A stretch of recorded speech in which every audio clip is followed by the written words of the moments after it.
Après une semaine de mobilisation intense, les infirmières et sages-femmes du secteur public nigérian ont annoncé, le 1er août, la suspension de leur grève d'avertissement. Un protocole d'accord a été signé avec le gouvernement fédéral qui s'engage à répondre à leurs revendications jugées urgentes et légitimes. Mais malgré cette accalmie, les tensions restent vives dans un système de santé au bord de la rupture. Lancée le 30 juillet pour une durée initiale de 7 jours, la grève avait été déclenchée par la National Association of Nigerian Nurses and Midwives, la NANNM, pour dénoncer des salaires extrêmement bas, oscillant entre 100 et 170 euros par mois, sans majoration pour les gardes de nuit, des conditions de travail déplorables marquées par un sous-effectif chronique, l'absence de sécurité de l'emploi, notamment pour les nombreuses soignantes sous contrat temporaire, et un exode massif des professionnels de santé vers l'étranger à la recherche de conditions plus dignes. La mobilisation a mis en lumière une réalité brutale. Le personnel soignant nigérian, en particulier les femmes, travaillent dans des conditions indignes alors qu'ils constituent la colonne vertébrale du système de santé national. Face à la pression populaire et à l'ampleur médiatique du mouvement, le gouvernement fédéral a entamé des négociations avec les représentantes syndicales en présence du ministre de la Santé Ali Pat et du ministre du Travail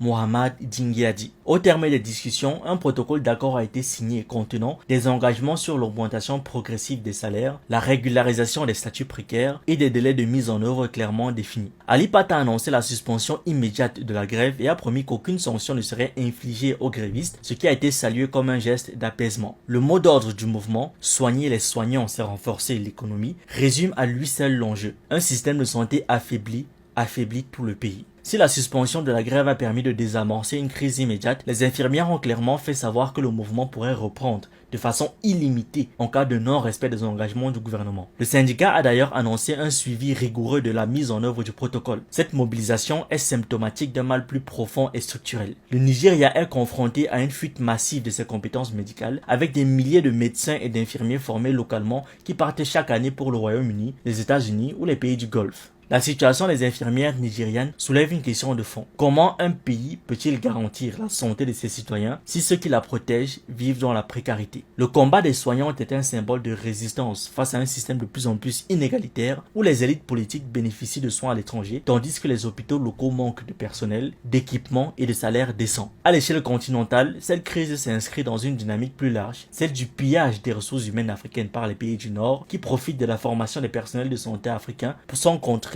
à leur maintien sur le continent. La suspension de la grève ne doit pas être interprétée comme une fin en soi. C'est une pause, un moment de répit qui pourrait être de courte durée si le gouvernement ne passe pas rapidement des promesses aux actes. Le Nigeria joue ici sa crédibilité sociale autant que sa stabilité sanitaire. La balle est dans le camp de l'État. S'il échoue à restaurer la dignité du personnel soignant, c'est toute l'architecture de santé publique qui continuera de s'effondrer, emportant avec elle des vies et la confiance des citoyens. Merci d'avoir regardé cette vidéo. N'oubliez pas de liker, de partager et de donner votre avis en commentaire. Vous pouvez aussi nous suivre sur nos différentes plateformes Facebook, YouTube, TikTok et surtout sur le réseau social africain Diba World, disponible sur Android et iOS. Pour ceux qui le souhaitent, vous pouvez aussi rejoindre notre communauté WhatsApp. Tous les liens utiles sont dans la description.